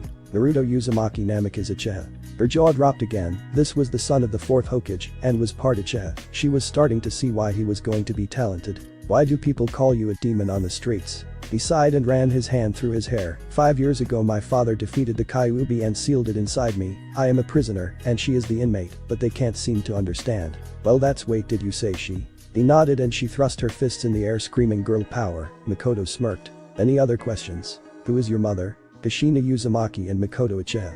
She stared at him for a moment trying to figure out how that was possible. 5 minutes later she gave up and asked. My mother had the Kyuubi in her before me, but her seal was rushed and thus made her barren. Mikoto provided an egg which my parents used and I am. Does that mean you will have the Sharingan? Already do. He smirked at her and his blue eyes faded into crimson red with 2 tomo in each. She would soon have to pick her jaw off the floor again. That has to be some kind of record for gaining the Sharingan. Don't know, I got it 3 months ago. Why do you want to be trained in Genjutsu? With me having the Kyuubi in me, I have a lot of chakra, and I mean a lot, it will only increase in time. However, Kyuubi felt bad for my life for the first 5 years since I had beatings etc, so she gave me a little gift. Apparently I will be a supreme Genjutsu user with enough chakra to spam high level ninjutsu all day long. I don't need trained in Genjutsu at the moment, just how to break them, and maybe some help with chakra control or a spar with Genjutsu every now and then, because all my Genjutsu will be eye based at the moment until I get better at them. She nodded dumbly, she felt kind of cheated since he was apparently given a gift by Kyuubi, but she understood, ninja use everything at their disposal. You understand that everything you heard today and from now on in this house is an S-rank secret. Add to that the fact that my lineage is a SS rank secret. If you tell anyone except the Hokage that you are training me, or what if you will be executed. Please don't, you're too pretty to be beheaded. She blushed whilst both Mikoto and Itachi raised an eyebrow at their son brother. He was going to be trouble later down the line. Fine. This house is protected by seals for privacy, they were made by my father. The house itself has several bedrooms, bathrooms and outside onsen, training grounds that repair themselves once again due to seals, a library that I'm not allowed to enter until I'm older apparently, and an armory. Feel free to look in the library, but nothing you take leaves this house. I mean that, we have space to practice if you take anything, but it doesn't leave this house under any circumstances, not even the Hokage is allowed to take things from the library outside. Anything really important will have a blood seal on it which you can't open, so don't try. Understood. Okay, then rest for tomorrow we start training. She nodded and headed off towards the onsen to relax, whilst the others continued to talk. Magical time skip. 3 years, inbound flashbacks. 3 years have passed since Naruto started training with Genjutsu, and what a 3 years they have been. He lived up to his name of a prodigy multiple times, but after explaining how he didn't want to be named a prodigy because things get handed to them, Kurenai came to respect him a little bit more. He picked up Genjutsu like a fish to water. With his massive reserves he could break almost any Genjutsu, and was currently looking for a way to use Genjutsu without his eyes. Why rely on something if you're a ninja? His brother and mother always told him that good ninja always have a backup plan and always have more than one way to get something done. Naruto quickly took to this philosophy even though he wasn't a ninja yet, and made several rules that dictated his ninja way of life. These rules would help complete the mission whilst saving his comrades' lives in the field. It only took half a year to become proficient enough to break out of almost all of Kurenai's Genjutsu, and although he could break them with his Sharingan, he understood that it was a tool to be used as a last resort. He couldn't let the village know about it yet. After the first half of a year together, it came time for Naruto's birthday again. He stayed inside his house of course, and a few people came round: Kurenai, Mikoto, Itachi, Kakashi, Yugao, Genma and the third Hokage. All of these people he knew he could trust with his life and had done so on several occasions, especially the Anbu that were with him. He knew they were assigned as his personal guards for the first 5 years of his life. Flashback: Naruto just finished some warm-down exercises from his daily training. Half a year, he mused. Half a year since Kurenai came into my life. It might have been rough at the start, but it got better, and my respect for her has only gone up since I've seen how proficient she is with Genjutsu. He grabbed a towel that was on the ground and wiped the sweat off his face whilst walking into the house. Instantly he was on guard. Something was wrong here, but he couldn't tell what. He slowly moved his hand down to his kunai pouch and got a kunai ready whilst continuing to walk towards his living room. As soon as he entered, he threw the kunai at breakneck speed and indented it within the walls, hearing a yelp. He was about to go and see who it was, but the lights turned on all of a sudden. He was blinded and heard them shouting surprise. Then it dawned on him. Today was his birthday, October 10th, he was 6 today. He smiled at them but turned his head to the side and saw where his kunai had landed. On the wall was a kunai, but on the kunai was an orange book, and below it was an adult Kakashi crying about his precious dying. Naruto's sweat dropped and said sorry. He knew how Kakashi loved that book. His mother and brother walked over and hugged him first, then Kurenai and Yugao both gave him a kiss on each cheek, which caused him to blush like a tomato, and everyone else laughed. Happy birthday, Naruto. Thank you. They all went to open his presents, and for the first time in a long time he felt like a normal boy who had a family, maybe a slightly weird family, but family nonetheless. He first opened Itachi's present and found it to be a scroll which was captioned Magical Ninja Teleportation Jutsu. Itachi smirked at his little brother's wide eyes. It was no secret how much he wanted to learn jutsu, it was just so useful. He thanked his brother profusely. Kurenai gave him a scroll of her personal genjutsu that she had created when she was younger, Meijin. Jubaku Satsu. He smiled at his friend teacher, he hadn't expected her to teach him her own genjutsu. Kakashi was next and gave him a little package that looked like a book. Kakashi didn't feel all the kai coming off of every woman in the room as Naruto unwrapped the book. The Tale of an Utterly Gutsy Ninja. It was the book that you were named after, your godfather Jiraiya wrote it. Remind me to kick him for not being here. Every male winced slightly as Kurenai patted him on the head. It seemed like she was having a slightly bad effect on him. Makoto gave him a basic fire that shot several small fireballs out of a person's mouth at a target. Genma gave him one of his dad's three-pronged kunai and explained that it was given to him by his father and he was sure that he would want him to have it. Yugao gave him a book on how to keep his chakra sabers clean and maintained and promised him a spar when he started learning. The third Hokage went last and gave him 2 books, one on jutsu creation and one on the more advanced basics of Fuinjutsu. He smiled and hugged his surrogate grandfather figure. The night went on and everyone had a great time. All were invited to stay the night, but everyone declined, saying they had work in the morning. Naruto nodded and allowed them to leave, but not before thanking each of them again. Flashback end. It would be another 2 months until the academy started. Although he continued his Genjutsu training, he made an extra 20 clones every day to practice his new ninja magic teleportation, which he soon found out was called a Shunshin or body flicker jutsu. He once again showed them his genius and had it down within the first day, but kept practicing it. He felt that he could go fast and further the more he practiced. After 2 weeks non-stop practice with his clones, he found out something weird. When he would flicker away, there would be a bolt of lightning strike off his body. He soon found out that he was using an elemental body flicker on instinct, which to him was amazing, considering he hadn't learned to properly transform his chakra into elemental chakra, yet he was too young still. He summarized that it was because he had such a high affinity to lightning that he could almost do it naturally, and that learning his first-rate jutsu was enough to learn the basics of nature transformation. He also practiced the Genjutsu Kurenai gave him, and for the life of him he couldn't do it without his eyes. It really hurt his pride, knowing that although he would be great at Genjutsu, he would never be able to use Genjutsu without his eyes properly. He knew that Genjutsu took control simply because the chakra had to invade a person's chakra system and mold it a certain way to get the effects that he or she wanted. Deciding he would put it away until he had better chakra control, which would most likely be when he was a genin with his shadow clones working every day. He would read his jutsu creation book every day. He enjoyed reading about it and one day hoped to be able to create his own jutsu. There was even a bit about Genjutsu creation in there. He read and reread that chapter of the book several times before an idea hit him. He may not be able to use Genjutsu without eyesight, but what would happen if he used Genjutsu without control? What would happen if he flooded someone else's body with his chakra, so much chakra that they couldn't move because of it, and if they couldn't move then they couldn't break it.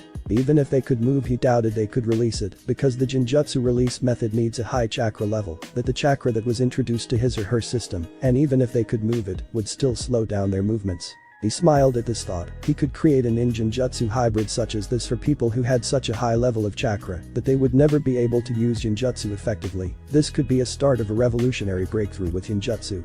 He immediately sent out 500 clones to work on it, and 6 weeks later he had it down so he could use it to an efficient level. He was so proud of himself and kept it secret from everyone until he asked Kurenai, Itachi and Makoto to come with him to the Hokage's office. They obviously agreed because when he dragged them there they knew it was important. Naruto was happy as he could be at the moment, and the others didn't understand why. Maybe it was the academy starting tomorrow.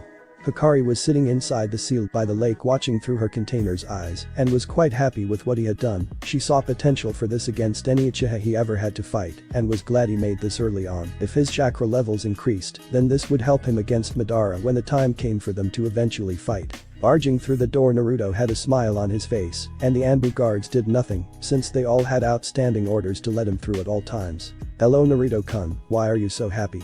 I created a new jutsu.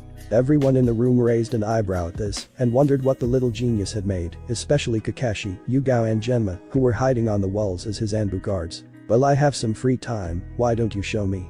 Maybe I can bring my Anbu guards with me since you know them anyway. The old man, let's go. He grabbed the old man's hand and shunshined them to his personal training field, and the others soon followed, knowing exactly where to go.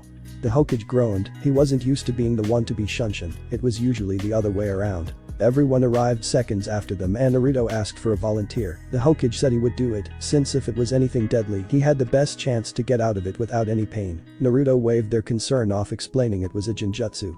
Naruto ran through 27 hand seals and said Ninpu. Kimono no Shinnok. Everyone looked expectantly at the Hokage, but nothing happened. The Hokage went to ask what was meant to happen, but he found he couldn't move his body except his eyes. Everyone stood for about a minute before Kurenai asked what happened. Naruto replied, I was looking for a way to be able to use Genjutsu with my huge chakra reserves, and found one. How? When looking through the Jutsu creation book I got for my birthday, I found a Genjutsu section and happily read it. I remembered the explanation from Kurenai and Itachi about how Genjutsu took control to invade someone else's chakra system and manipulate it to make them see what they want them to see. I took this a step further. I figured that if anyone has such chakra as me without the control needed, then we should still be able to invade someone else's chakra system, but not control it. This is the finished product. I invade someone's chakra system with so much chakra that they are paralyzed, and even if by some miracle that they can move, they won't be able to break it due to the amount of chakra in their system. He stopped the flow of chakra to the Hokage's system as he fell to the ground panting, "Damn, that is deadly. How much chakra did you put in my system?" "About 50 kg bunshin's worth. I'm labeling it an A rank Kenjutsu due to the chakra. I'm guessing you can put more chakra into it as well." He nodded. That was the minimum amount of chakra for it to work. They were all shocked. Also, it wasn't purely Genjutsu, it's a ninjutsu hybrid. Why? Okay, Ka-san, Nai-san, don't take this the wrong way, but it kind of has a secondary effect of making a Dojutsu useless whilst a person is under the dot. They both looked at each other before asking in unison how. Naruto sighed. It invades the chakra network. Even if you have a Sharingan you can't dispel it because of the amount of chakra it uses. It's the same aspect of Nidame's bringer of darkness Genjutsu, except mine can use more chakra. Everyone was amazed by this, and Naruto just smiled at his creation. He accidentally created a Sharingan-proof Genjutsu that can be used against them. Everyone left the training ground, but Naruto gave a copy of his new Genjutsu to the Sandaime to add to the Forbidden Scroll. Even if someone somehow managed to copy the hand seals, they couldn't use it due to the amount of chakra needed, so he was fine. The next morning Naruto woke up a couple hours early like always and did his morning regimen. Today the academy started and he was going to meet his brother and his cousin, walking towards the academy under the guise of being his brother in charge and walk to the academy together. All was going well until they actually met. Naruto had never met Sasuke before, and his mother and brother asked him to look after him in the academy and maybe try to stop him being so arrogant.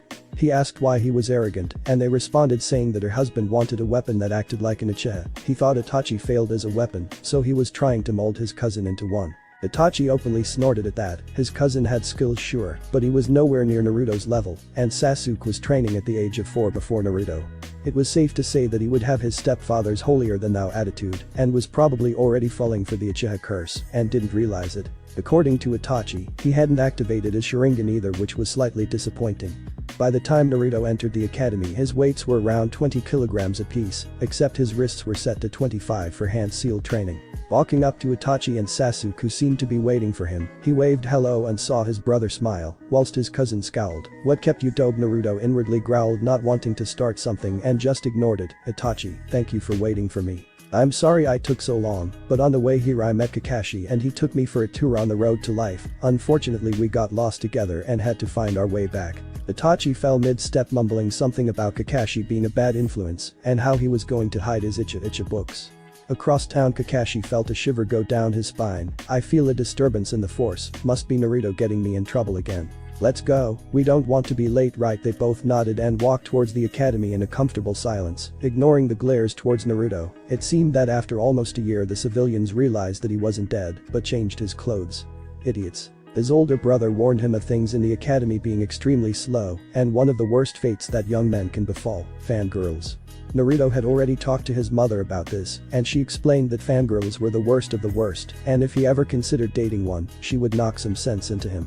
He had already decided to be the dead last of the class before it even started to provide the villagers some more time when they think that he is stupid to provide some sort of comfort. When he told the Hokage about this he agreed with his decision and praised the fact that he was thinking ahead, which was a skill quite a few shinobi still lack. Arriving at the academy Itachi gave them both a pat on the back whilst waving goodbye. It was one of the ways Itachi showed affection to anyone. They both walked into class only to hear a loud squeal like a pig. Naruto turned around and saw some blonde and pink-haired girls glomming their Sasuke-kun, whilst Naruto tried his best not to laugh at the scowl that was forming on his face. Taking their seats, Naruto sat at the back of the class behind everyone, hoping not to get noticed, whilst Sasuke sat by the window, with both of his new fangirls sitting beside him staring dreamily. "Hikari-chan, you awake? You say something, Naruto. I'm bored and I'm sure this is going to be boring as hell. Any ideas? Learn the timetable in every day except Jujutsu practice and a clone and you do whatever you want. Works for me. By the way, congratulations on the jutsu you made yesterday. I was quite enjoying the faces of everyone looking through your eyes. I forgot you look through my eyes. Wait a minute, does that mean you watch me in the shower? Hikari-chan?" She blushed, of all people. Demons do not blush, so she decided to get her own back on him. Only if you want me to go to Naruto-kun, I'm sure Kurenai-chan will join us. She whispered in a husky voice, whilst he turned beet red and she stuck 2 fingers up in a victory sign. Note to self, never try to flirt with a 1,000-year-old demon. Naruto was pulled out of his thoughts when a man walked in and sat at the front of the class. Hello class, my name is Iruka. Naruto tuned out here and at break time after finding out about his timetable, he created a shadow clone with enough juice to last the day. It whined about why he had to be the one to go to class, but eventually did it on the condition that he can act like a moron playing pranks. And this is how the next 2 years passed. Naruto would train whilst his clone would go to the academy. He would only go on to jutsu days, but as soon as that was over he would sneak away again. The hidden Anbu found this rather amusing to watch because he was a kid and knew the shadow clone jutsu. From his clone's memories, Naruto noticed that Sasuke was getting rather agitated lately and asked what was wrong, but all he got was, "None of your business done." Of course he already knew what was happening because of his mother and brother, and he was inclined to agree with them on the matter.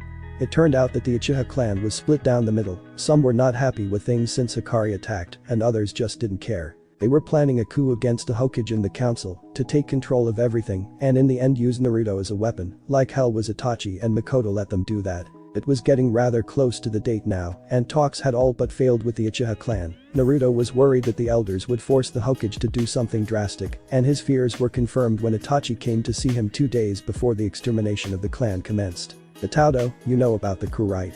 Hi. I've been tasked as the exterminator. Meaning, I will kill them all, except Sasuke. I want him to rebuild the clan in honor. What will happen to you? I will take the blame, make it look like a young Anbu captain couldn't handle the stress and snap. I will become an S-rank nuke nin and protect Konoha from the outside. His eyes widened. Oh hell no. Not another one of my family is going to be used as a goddamn scapegoat again. Come with me now. Itachi looked worried. He had never seen his brother this angry, so he decided to follow him. Barging into the Hokage's office, he saw the 2 elders and the Hokage there. Elders, get the hell out, this is a private conversation. Watch what you say, boy, learn some manners. If you don't get the hell out within 5 seconds, I will do one of 2 things. A. I will put you under a Jinjutsu and make you watch yourselves slaughter your family, whether they are already dead or not, continuously for a couple of hours, or B. I will go to the Fire Daimyo and explain to him how you treated the heir to the Namikaze clan. Which will it be? Everyone in the room paled, the elders because they didn't think the boy knew how to do either, or the fact that he knew about his parents. Without a doubt he just made his life harder, but they nodded and left. The Anbu were secretly praising the ball on this boy. He would make a fine ninja one day. Activating his Sharingan that was now finally fully matured due to the amount of rage that he was feeling at the moment, and then shifting into his Mangekyo Sharingan, Sarutobi gulped. It was obvious that Naruto didn't care about the Anbu in the room, so the Hokage quickly put a silencing seal up so only the Anbu could hear this conversation. Anbu, whatever you see or hear you will never repeat or you will die. One of the elders' bright ideas was to use my brother as a scapegoat for this helling village. Here is gulped. Even with the boy's Mangekyo Sharingan blazing, he could tell that this was all like his father when he was angry. Danzo. That fool who still runs root. How did you know about that? Don't take me for a fool, I see them following me trying to find a way to make me into a weapon for him. Sarutobi was seething now. You have some of his goons in lockup, right? Yes, we've been trying to get the seal off of them that prevents them from talking about Danzo. Why? Let me explain this to you first. If you ever, and I mean ever, use one of my family for any type of scapegoat for this village, like I was, so God help me, the council and this village will not be safe from my wrath. Do you understand? He nodded quickly. Truth be told, he was hoping he wouldn't find out about this, but he should have known better. Good, Itachi will still exterminate our clan. I will help. My stealth is so high that your Anbu can't find me, and with my Sharingan, it will be easier to hide and get the job done. We will leave my cousin alive like the original plan, and we will put my mother in a false death state to be confirmed dead by a medic of your choosing, where she will be taken to my compound and live. She will change her name and wear a modified hinge when out and about. Then after we are done, Sasuke will arrive just in time to see me and Itachi in Anbu uniforms, tying up the root operatives, at which point we will blame Danzo. Sasuke lives and has Itachi and my mother stays alive, and we get rid of the traitors who are planning the coup and Danzo. Everyone in the room blinked. They were all just outplanned by an 8-year-old boy. Why the hell didn't they think of that? They all nodded, and the Hokage took this moment to say, the most promising Uchiha besides you and your brother was found dead last week. His eyes removed. They both looked shocked. Who? Shisui Uchiha. Oh damn. He had a Mangekyo as well, the only one apart from Naruto here. Itachi informed them. What did he do? I've still to learn the techniques for mine because I didn't want my eyesight getting worse. He had a special ability to play such an intricate jinjutsu that even you would be hard pressed to break it because the person is normally not aware they are in a jinjutsu, it bends the person to the caster's will. Naruto's eyes reverted to his 3-tomo Sharingan, sounds like a useful tool for politics. You have a point anyway if you are going to be helping Itachi tonight, even though I don't want you to, but I doubt you will listen to me, and since you are a civilian, I don't have control over you, and if I don't catch you in the act, then I can simply ignore it. You will need Anbu gear. You will be promoted to temporary junior Anbu, meaning you don't get an Anbu tattoo, but you get uniform and tools etc. Sweet. What codename do you want? Ghost. Everyone raised an eyebrow at that. Why? Well, when I don't want to be found you won't find me, it's simple. Also, I will take the standard Anbu Tanto because my chakra sabers are too recognizable even if I haven't started learning yet. The Hokage activated a seal on his desk and a secret door opened. Inside were masks of previous and yet to be used Anbu masks. Pick on. Walking through the hall he was finding some nice masks, but none felt right until he found a dusty one right at the end. It looked like no one had touched it in years. He understood as soon as he saw it. A pure black mask with red markings on each cheek and above the eyes proving to be a fox mask. He smiled, no one picked this mask, and the mask picked him. Picking it up he walked over to the Hokage who looked at it and nodded in his choice, after all it was understandable. The Hokage gave him his uniform and it was way too big, but he put it on anyway, and it seemed to suck some of his chakra and resize. He looked at Itachi and the Hokage, and they both answered the unasked question, one size fits all. How do I look, he asked with his uniform and mask on. Itachi was the first to reply, like a soldier. Good. When is the coup taking place? Tomorrow night at 2 in the morning. How are we going to get Sasuke out of there for this to happen? The Hokage raised his hand like he was back at the academy. I will assign him a trainer for the night and tell him even the best ninja train at night and that it is what you do, Itachi, and he will do it. I will make sure he ends the session at 5 to 2 in the morning, so make sure to have it all done by then. Hi Hokage-sama. Both replied in unison and shunshin to Naruto's compound. As soon as they got there Naruto found himself embraced in a hug by his older brother. He noticed his mask was off and he was crying. I'm so proud of you, Itato. I would have happily taken the blame if it meant keeping you and your cousin safe. Itachi Nai, sometimes taking the blame isn't enough, sometimes you must have someone to look out for you or you fall into despair. I almost did 3 years ago, but you and Ka-san came into my life, then Kurenai and Yugao, not to mention Genma and Kakashi. All of you saved me. If you did this, then who would save Sasuke? Who would be his light? His eyes widened, he hadn't thought about that. He was trained as a weapon to think in the now and not the future. How could he not think about Sasuke and Naruto? He thanked the gods that he decided to tell Naruto today. Go get Ka-san and bring her here, we need to explain things. He nodded and disappeared to bring his mother here. Naruto sighed that tomorrow was going to be a long day and probably was going to be the start of a long ninja career. He was only 8, but he would take this burden on his shoulders to lighten the load of his brothers. Hikari was no longer a burden but a friend. Hikari, are you awake? Did you hear all of that? Yes, and I must admit I'm quite proud of you. Thank you. What do you think about all of this? The Uchiha clan was doomed to fail as soon as I gave them their eyes. It's just luck that it happened when you were here, so your brother and mother don't suffer. Thank you, Hikari-chan. You always make me feel better when it comes to things like this. What are friends for? Please be on standby tomorrow night in case I need rapid healing. Something might go wrong with this plan of mine. You got it. Just as she said that, Itachi arrived with their mother, who was looking rather flustered at being pulled aside rather quickly. Alright you two, what's going on and why the hell is my baby boy in Anbu uniform? Naruto sighed and started his tale. You know of the coup that's happening tomorrow night?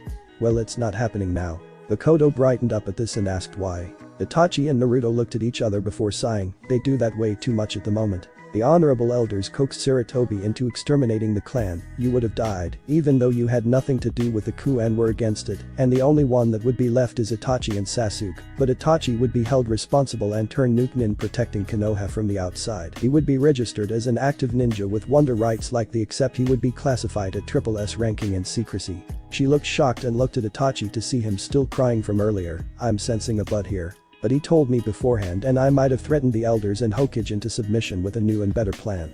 You what? I threatened the elders that if they didn't do what I wanted I would place them under a jinjutsu that would make them watch themselves slaughter their family for hours on end and mentally break them, or I would go to the fire daimyo and explain what happened to the Namikaze heir. Obviously they both agreed quickly, and my life will get a lot harder, but it was all worth it and I would do it again. What did you threaten the Hokage with? I told him that if he ever tries to use any of my family as a scapegoat again, then he or this village would not escape my wrath. She scowled at him and he just laughed nervously. "You idiot," she went to smack his head, but instead hugged him. "But you're my idiot, and thank you for whatever you did at the moment. You never have to thank me. So why isn't the coup happening now? I came up with a better plan."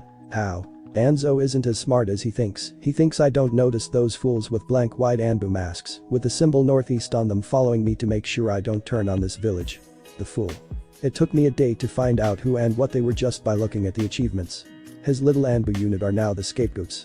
Itachi will still exterminate the clan, and I will help, hence the Anbu gear. My stealth is higher than most Anbu, and with my Sharingan I can hide even better. I will be able to watch his back from attackers whilst we do what needs to be done. Sasuke will be kept alive, and so will you unofficially. Officially you will be listed upon the deceased, but you will be in a false death state and will be checked first by the medics, at which point you will be pronounced dead. You will move in here, change your name and wear a modified hinge outside. Only a few will know of your existence. You will be for all terms and purposes dead, and another woman will arrive to adopt me, which will be you. Itachi will look after Sasuke and I will keep an eye on him as well. Sasuke will be training with a personal trainer from the Hokage at night, with the excuse that it is what Itachi did to get stronger, since we all know he wants to beat Itachi. He will finish at 5 to 2 in the morning when me and Itachi finish with the clan. He will arrive just as we finish tying out the ones responsible, which are the 5 root agents we have in holding.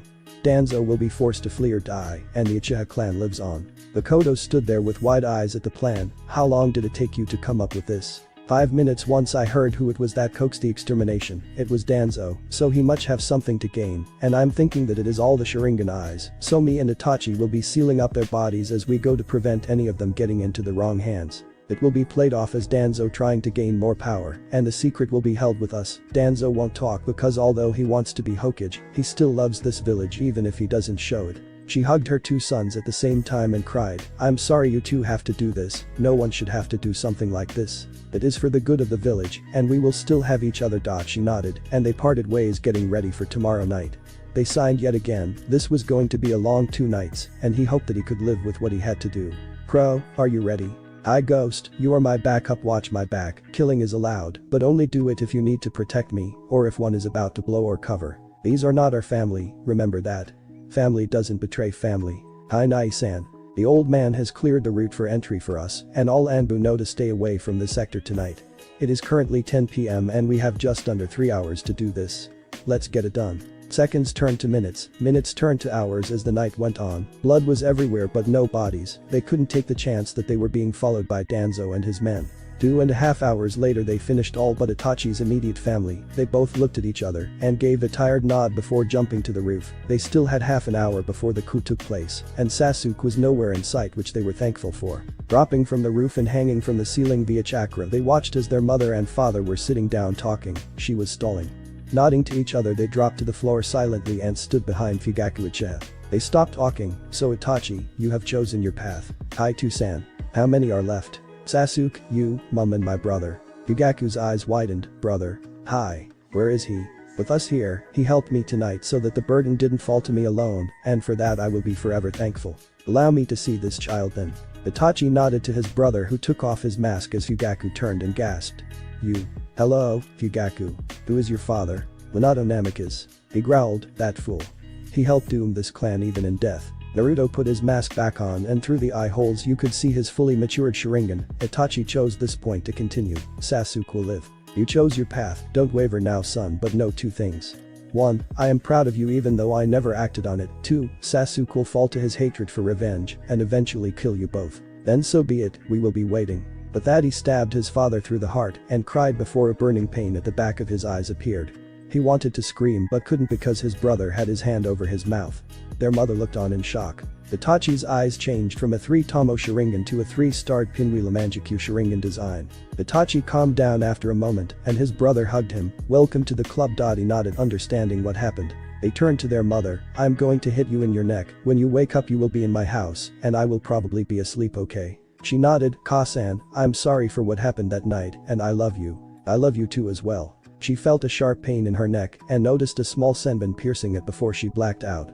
"Leave her here but remove the senbon and place some blood on her chest, so it looks like we stabbed her through her heart as well, so the doctors won't check the wound." Naruto nodded and said, "I'm sorry I let you activate your Manjekyo. I knew it would happen, but I honestly felt that it was you who had to be the one to do what was needed for your father. I will always be here for you, my brother." He nodded, satisfied with the answer. Shall we meet our cousin outside in about 2 minutes? Yes, we still need to set up the stage right. Don't forget to turn off your Sharingan so he doesn't know another Uchiha lives. Naruto nodded and started to leave, before turning to look one last time at his mother. A tear fell down his face. It suddenly hit him how much he killed tonight, how many family members lost someone before they met their demise, and why it had to be done. Itachi noticed and hugged him. Don't crack yet, Itato, we have one more, then we can cry all we need. Naruto nodded. Walking outside and unsealing several Chunin from prisoner transport scrolls already tied, gagged and knocked out, they bothered, stretched and sighed. Tonight was beginning to go on, and they were both starting to feel the fatigue of events both physically and mentally. Naruto nodded to Itachi, and Itachi clicked once on the radio to give the signal to the Hokage and his Anbu guards. Just as he had done that, Sasuke came running round the corner panting. Itachi looked at Naruto, and Naruto nodded towards his brother. He removed his mask. Sasuke gasped at seeing his brother behind the mask, who was still crying. What have you done, Itachi? Saved your life. What? Our clan has been massacred. Me and this Anbu beside me were patrolling when they were finishing, and we subdued them. They would have come for you if we hadn't stopped them. What about Kasan? Tusan? Dead. Everyone is dead. This was killing both Itachi and Sasuke. Itachi had to do his best not to act guilty and keep his emotions in check, and Sasuke just learned that his family has been torn apart and that he is one of the last Uchiha. Before either could comment, Itachi put his mask back on and stood at attention, the same as Naruto. The Hokage had arrived with his 3 guards, Kakashi, Genma and Yugao. They all knew who were behind the masks and were shocked at the scene they fell into. Kakashi had trouble believing his best friend's clan had been exterminated, even though he knew it was true, and Genma and Yugao both had trouble believing that Naruto had done this with Itachi. None would voice the concerns. Naruto sped behind Sasuke and hit the back of his neck, knocking him out. There was no need to hear this. Ghost, report. Both Anbu took off their masks and looked up to show the group their tear-filled eyes, and the group instantly understood. For Itachi it was killing his kinsman, but for Naruto it was his first kill, but not just one, several. They would both need time after this. Mission accomplished, Hokage-sama. He nodded solemnly and asked Yugao to check the body of Mikoto, since she was a trained medic. She nodded and walked into the house. She was a battle-hardened shinobi, but even she was feeling slightly ill at the scene in front of her. Both Mikoto and Fugaku Uchiha were covered in blood. She checked the pulse on Mikoto and found none. Walking back outside, she looked at them and said, "Sir, no pulse. Good. Continue with the plan. Come to my office in an hour. Hi, Hokage-sama, please take Sasuke to the hospital whilst we handle our mother." He nodded and left with Sasuke to break the news to the council. Itachi hugged his brother again. "I'm so proud of you right now, Itato. I would be feeling so much worse if you hadn't helped her come up with this plan. Forgive me for involving you. All is forgiven." He nodded and left to seal his father's body whilst carrying his mother's body towards her new home.